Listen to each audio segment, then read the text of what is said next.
Algo que he aprendido al irme de intercambio es que la vida no para en ningún momento hasta que te mueres.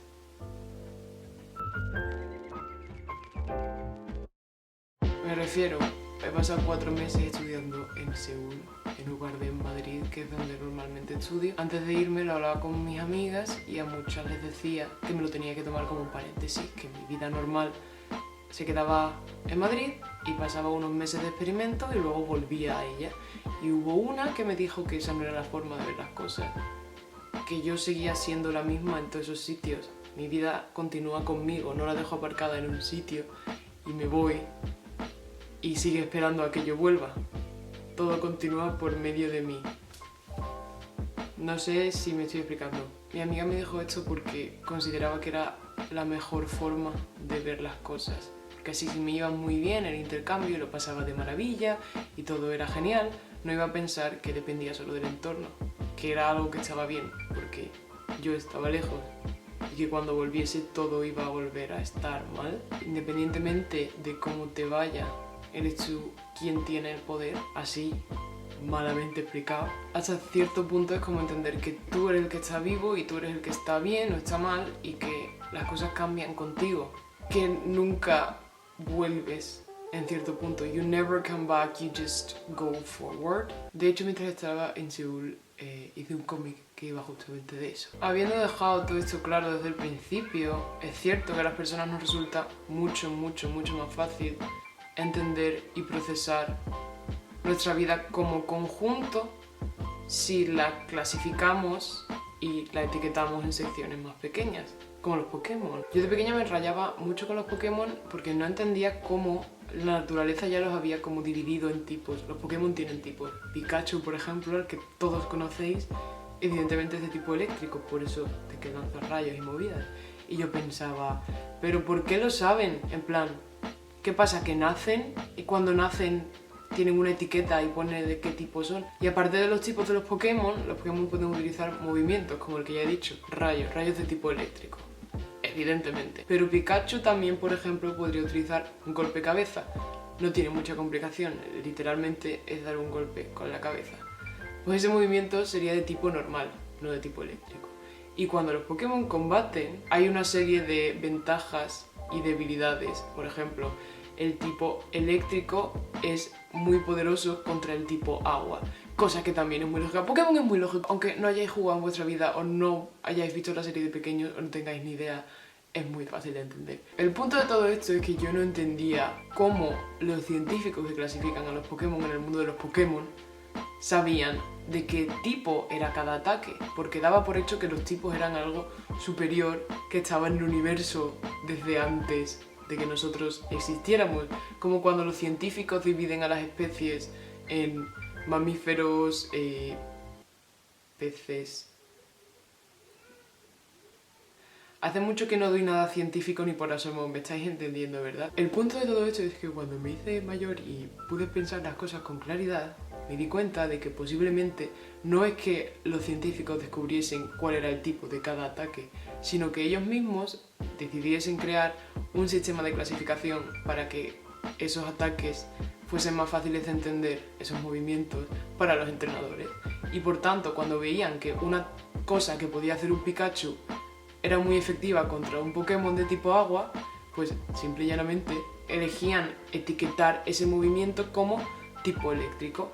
Pero realmente, de forma natural, no existía esa clasificación, no existían esas etiquetas. Pues lo mismo nos pasa a las personas con la vida. Es mucho más fácil procesarla como conjunto si la dividimos en etapas y la clasificamos en base a ello, aunque esas etapas no sean reales y aunque solo sea útil para nuestro cerebro, porque no es un cerebro cósmico y necesita que le den las cosas masticadas. Y en clave de todo esto, tiene mucho sentido el concepto de comeback. En la industria musical del K-pop definiríamos como comeback al periodo promocional de entre 2 semanas y un mes, en el cual un artista o un grupo saca una nueva canción o un nuevo disco o lo que sea y actúan en programas musicales y en realities de todo tipo, tienen firmas de discos y acuden a una serie variada de eventos y normalmente en la mayoría de estos eventos terminan interpretando el title track si se trata de un disco lo que acaban de sacar, o el single si es solo un single.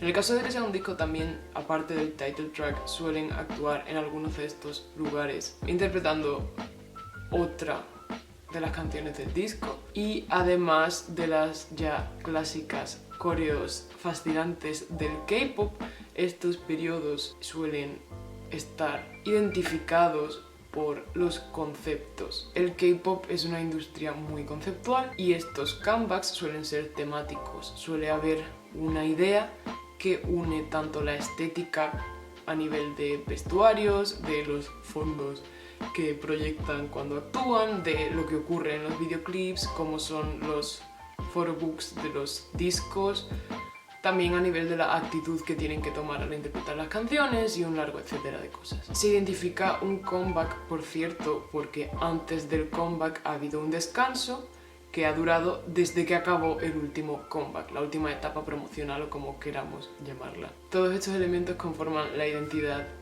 sonora y visual, identidad en general, de una era. Es importante diferenciar entre este concepto que acabo de mencionar, la era, y el que llevo explicando un rato, comeback, porque por la forma en la que he explicado el comeback se pueden confundir. Un comeback haría referencia al momento exacto en el que vuelven después de un periodo de descanso al spotlight el artista o el grupo o quien sea, mientras que la era englobaría todo el periodo promocional, por decirlo de alguna forma o de algún modo no formo, que sería mezclar esas dos palabras. La distinción fácil es que una era empieza con un comeback, termina con un descanso y la siguiente era empieza oficialmente cuando hay un nuevo comeback. Suena muy capitalista decir que una era es simplemente un periodo promocional, que de hecho, evidentemente, la industria del K-pop y la industria musical en general es algo muy capitalista, pero aunque sea más fácil de entender así, porque a nivel de tiempos sí que coincide con el periodo promocional, lo que quiero decir con esto es que el conjunto va bastante más allá de una mera actividad publicitaria, un conjunto de ellas.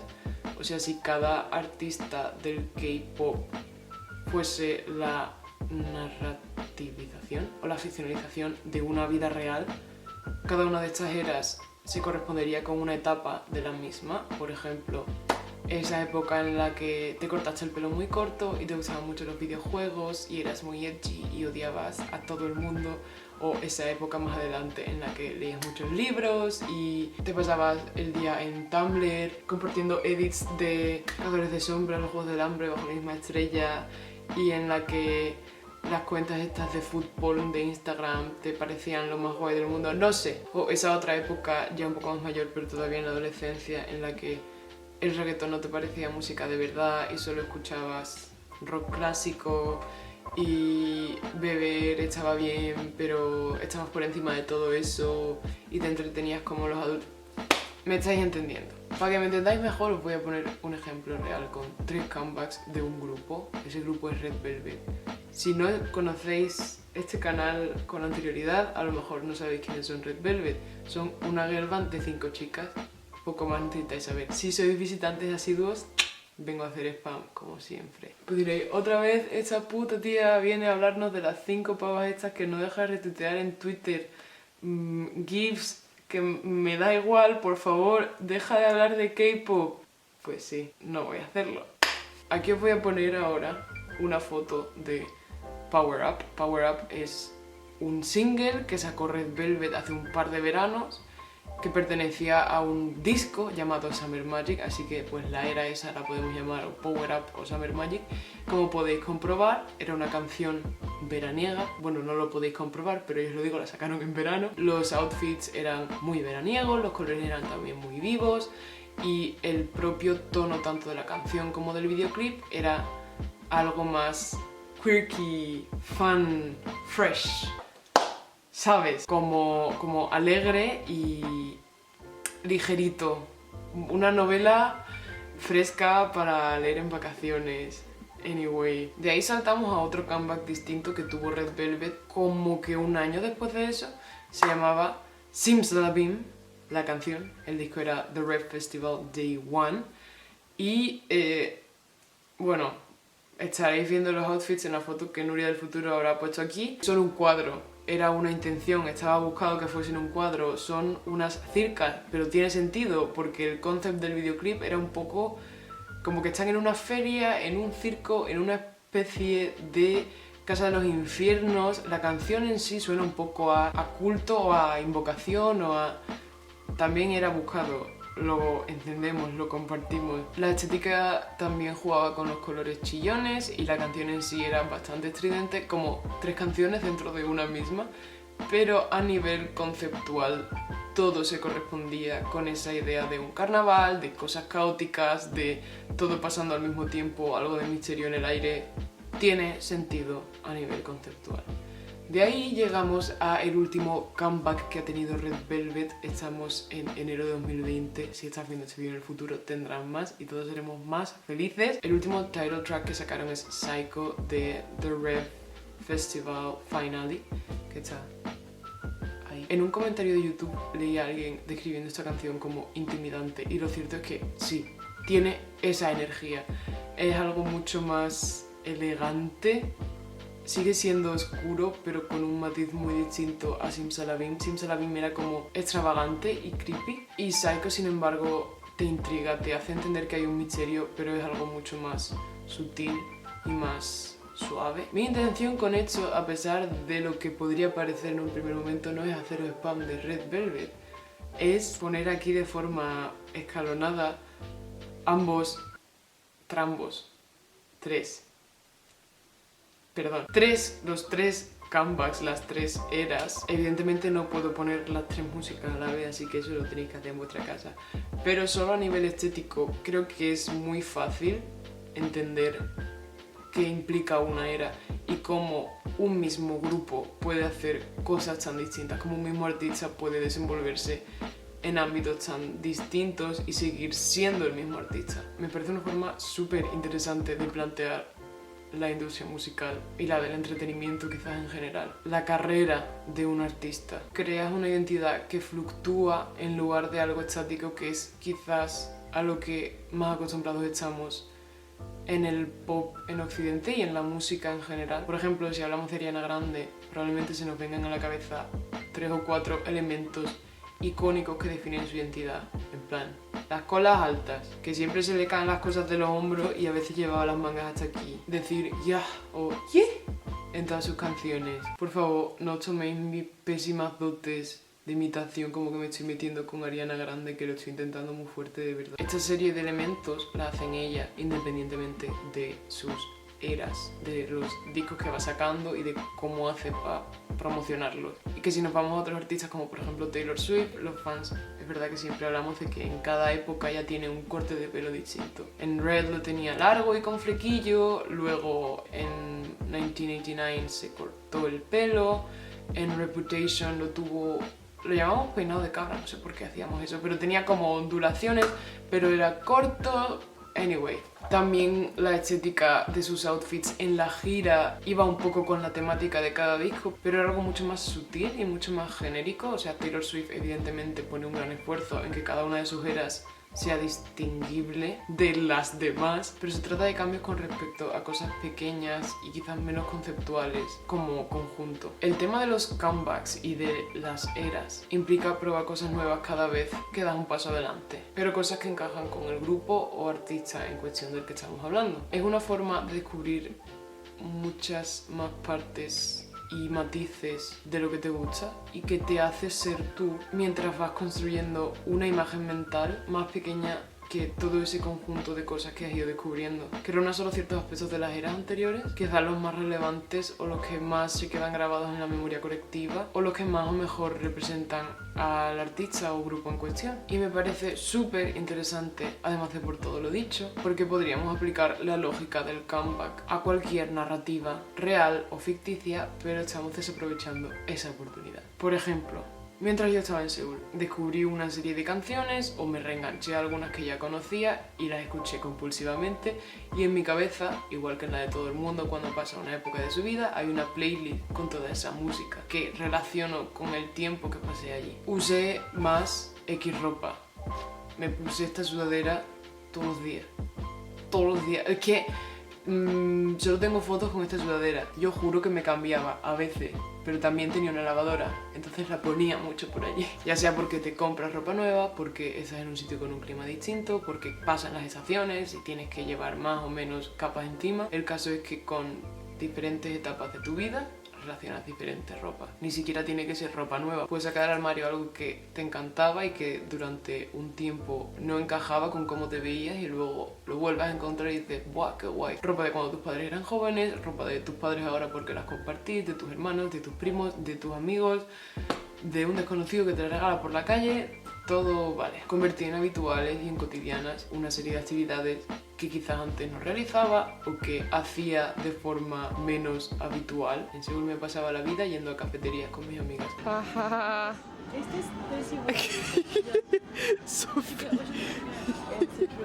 She got in the...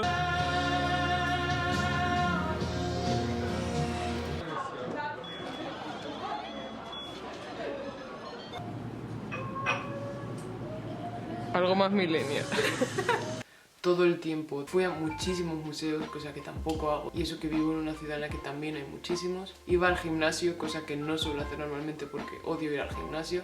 Pero vivía en una residencia y lo tenía en la planta de abajo. Tardaba 2 minutos en llegar, así que acabé acostumbrándome. Me levantaba muy pronto. Comía fuera casi todos los días porque no teníamos comida en la residencia. Y todas esas actividades en mi cabeza se corresponden con Seúl, con esa época de mi vida. Un poco en relación con lo anterior, visité determinados sitios que se convirtieron en sitios habituales, en lugares que ya no eran desconocidos, sino como territorio seguro al que puedes ir porque en cierta medida es un poco tu hogar. Algunas de esas cafeterías en las que siempre estábamos terminan sabiendo un poco a casa. O el camino que siempre tomas para poder coger el autobús. Y también, quizás lo más importante, estuve con determinadas personas. En un intercambio es evidente que vas a estar con gente que no es la gente con la que normalmente estás, porque todos venís de partes diferentes del mundo y una vez se acaba os tenéis que separar por narices. Pero incluso en periodos normales de tu vida y sin que tenga que implicar explícitamente que rompas amistades o que dejes de hablarte con gente o whatever, es verdad que hay épocas en las que te juntas más con unas personas que con otras, ya sea porque coincides más en clase con algunos de tus compañeros que con otros y terminas haciendo buenas amigas con ellos, porque algunas de tus amigas están ocupadas trabajando y termináis quedando siempre las mismas 3, o porque te mudas a una zona en la que estás más cerca de parte de tu grupo de amigos que de otra parte. Es normal que cada periodo se caracterice por la gente que te acompaña en él y entender las relaciones personales y las amistades como algo que tampoco es estático, sin que eso implique que pierdes cariño por la gente o que te importa menos, es un paso muy importante que todos debemos dar, creo.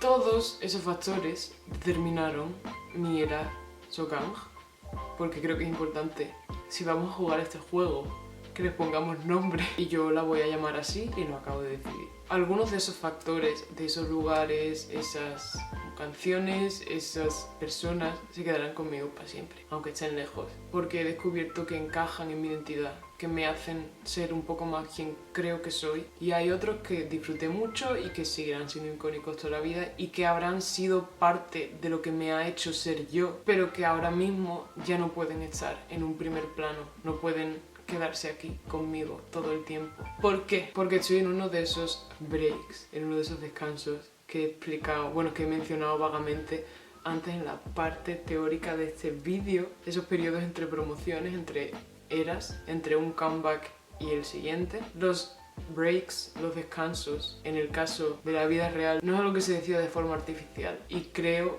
que podéis entender a qué me refiero. Cuando estás en un periodo de tu vida de descanso entre un periodo muy intenso y otro que no sabes cómo de intenso va a ser, pero que entiendes que empezará dentro de poco, lo notas. Y esa es otra cosa muy guay de este fenómeno, que notas que la vida tiene alguno de estos limbos, esos breaks entre una promoción y la siguiente, momentos de pensar en cómo te ha ido y en cómo has gestionado lo que has estado viviendo últimamente, y momentos también de plantearte cómo afecta eso al modo en que vas a enfrentarte a lo que te toca vivir ahora o a lo que te va a tocar vivir en el futuro reciente. en el futuro cercano. Es más fácil hacer ese repaso usando el concepto de era como guía, o por lo menos a mí me ha ayudado a caer en ciertas cosas que no recordaba tanto o que no había pensado que me influenciasen de tal manera si no hubiese hecho esa enumeración, no sé hablar, si no hubiese hecho esa enumeración de elementos de cada área que han definido la identidad visual, sonora, estética y en todos los aspectos de esta era.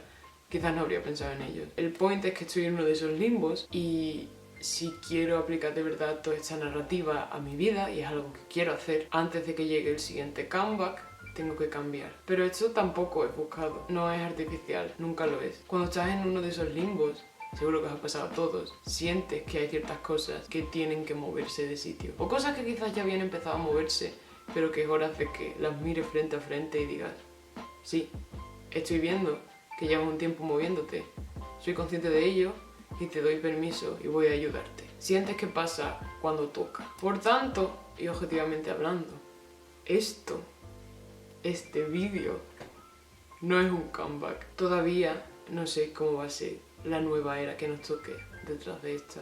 Mi compañía de entretenimiento está trabajando en los detalles, así que tenéis que tomar esto más bien como uno de esos directos que podría hacer cualquiera de las integrantes de Red Velvet en un break entre un comeback y el siguiente, en el que básicamente dan un poco de contenido a sus fans para que no estén en sequía un periodo tan largo de tiempo y avisan de que todo va bien. A lo mejor hasta dan una pista o dos sobre cómo será la próxima era, porque se les ve el pelo diferente a la última vez que salieron, o hablan de forma críptica y se entiende que pueden estar haciendo referencia a los lyrics de una canción. Yo estoy usando mi acento de verdad, que ya era hora. Así que cariño, no te desesperes hasta que llegue el verdadero comeback, que creo que esta vez va a ser la más bonita.